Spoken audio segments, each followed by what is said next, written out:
Au Québec, on compte près de 100 000 enseignantes et enseignants de commissions scolaires. Ces profs travaillent au préscolaire, au primaire, au secondaire, à la formation professionnelle, à l'éducation des adultes et en milieu pénitentiaire. Pour pouvoir enseigner dans un établissement public, les profs doivent être légalement qualifiés, c'est-à-dire qu'ils doivent détenir un brevet ou un permis d'enseignement ou, dans certains cas, être détenteurs d'une autorisation provisoire ou d'une licence d'enseignement. Au Québec, c'est le ministère de l'Éducation qui accorde ces qualifications. Pour obtenir un brevet ou un permis d'enseignement, les profs doivent détenir un baccalauréat en enseignement. Ce diplôme universitaire, obtenu après 4 années d'études, témoigne de la compétence des enseignantes et enseignants. En plus des cours universitaires, les étudiants en enseignement doivent avoir réussi 700 heures de stage. Malheureusement, depuis quelques années, certaines personnes et organisations veulent faire croire que le personnel enseignant est mal formé. Étrangement, de nombreuses critiques viennent d'universitaires qui forment eux-mêmes les profs. Qu'en est-il vraiment?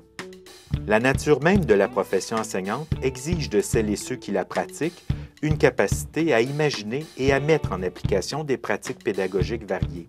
Cependant, il ne s'agit pas d'enseigner uniquement en utilisant une multitude d'approches pédagogiques, encore faut-il enseigner quelque chose. C'est pourquoi la formation des maîtres doit d'abord s'attarder à la maîtrise du contenu disciplinaire, puis à l'acquisition de stratégies et d'approches pédagogiques multiples. Les administrations scolaires présentent fréquemment la formation continue du personnel enseignant comme la solution à l'atteinte des cibles fixées par le ministère et les commissions scolaires, particulièrement pour les élèves qui éprouvent des difficultés d'adaptation ou d'apprentissage et qui sont intégrés dans une classe ordinaire.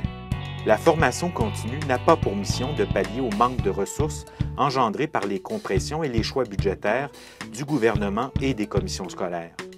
Bien au contraire, la mission première des profs est d'assurer la réussite scolaire des jeunes et des adultes avec lesquels ils travaillent.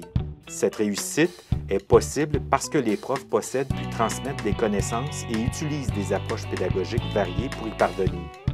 Pour la FAE, le perfectionnement offert aux profs par les commissions scolaires doit se faire de façon volontaire à partir des besoins identifiés par le personnel enseignant.